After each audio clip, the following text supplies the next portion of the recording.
Many people are working from home, and when they have to take part in virtual meetings, there are a few rules they still need to follow even though they're at home. And here to help us with some of those virtual etiquette rules is Valerie Sokolosky. She's a nationally recognized expert on etiquette, and she's the author of Do It Right, the new book of business etiquette. Thank you so much for joining us today.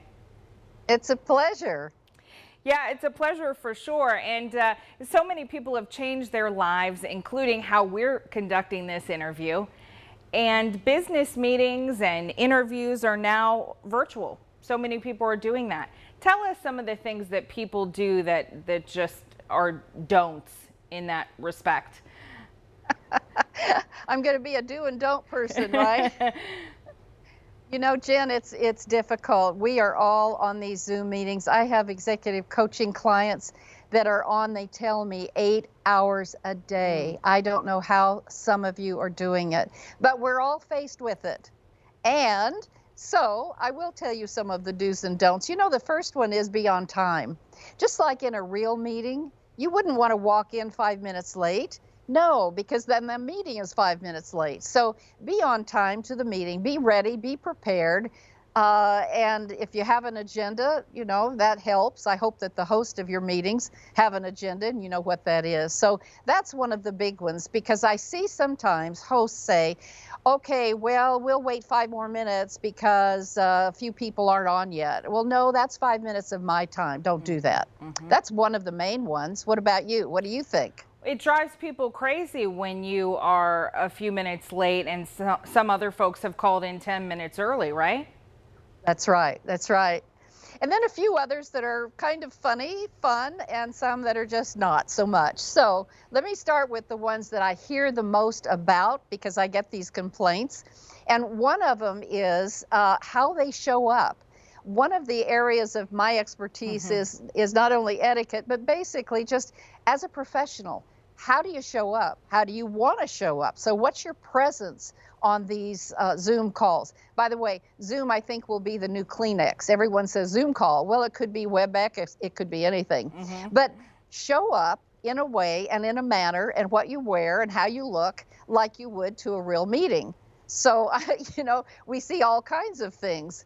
That would be a good one. Another one, again, the most complaints I get are moving around too much. Now, you know, we're going to be real and we're going to use body language and this sort of thing. But when you're not the person talking and using the body language, try to stay as still as you possibly can, because if I'm looking at a lot of different faces in those frames and people are moving and up and down and around, then my eye goes to all those different frames. So as much as possible, what I'm trying to do today is stay somewhat still until you're called on.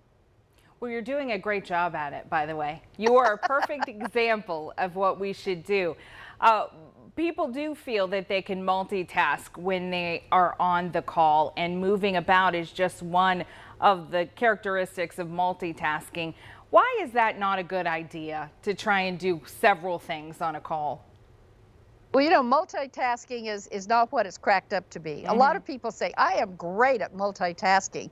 You can't possibly be great at focusing if you're multitasking. The brain just doesn't work that way. So again, stay in tune with what's going on. Listen to what's being said.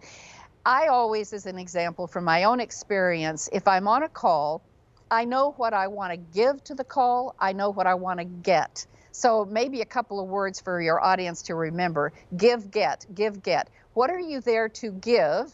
And what are you there to learn or to get in terms of information? If you're there with those give and get attitudes, then you will pay attention, because you have your own agenda of how you want to engage with the things that are going on. So that would be another one. In terms of also multitasking, I know if you're multitasking if I have my cell phone right here. So if I have it down, you don't see my cell phone. But if I look down, and I'm periodically even trying to look down, it's so obvious, isn't it? It is. I even feel that it's difficult to drink from a coffee cup or a water bottle. Sometimes it can be distracting, but you have to hydrate yourself, I suppose. Absolutely. Here's the good news about these calls. Everyone is trying to make them as comfortable as possible. So obviously, if you've got to take a drink, take a drink. Just don't eat. Eat the meal ahead of time. But there's no problem with taking a drink, I don't think. I agree with you, absolutely. And for those folks who are at home working and kiddos are in the background or pets, what do you do there?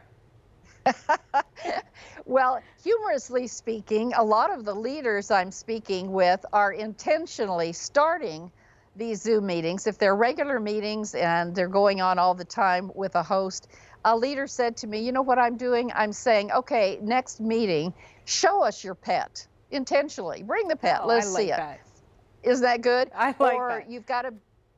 or you have a baby. One of them had a teammate had a new baby. Bring the new baby. We all want to see the baby, or let's see the kids, or a picture of them, or something. So making things real and human are so important in how you set these Zoom calls up. Other than that, then it's time for the pet or the children to not be in the meeting, because where's our attention going to go? To those things, not to what the agenda is. It's nice to have those stress-free moments and also make sure you're minding your P's and Q's. So we appreciate your time. Anything else you'd like to add? I would just say we're all in this boat together, Jen. All of us are trying to make things work. We want the meetings to work. I would say to those who are hosting meetings, especially to the leaders who are needing to have team meetings, be conscious of how many meetings you're having. We got complaints, as you know, Jen, ahead of this COVID stuff, where, oh my gosh, we're having so many meetings. It's hard to get work done when you're in meetings. Well, it's the same thing on these Zoom meetings. So, do you have to have them that many times? Please just be human with this and recognize the people want to be engaged, they want to be productive, but they also have a life. Absolutely. Valerie, thank you so much for your insight. All right, Valerie Sokolosky, the new book of business, Do It Right. Make sure you pick up that book.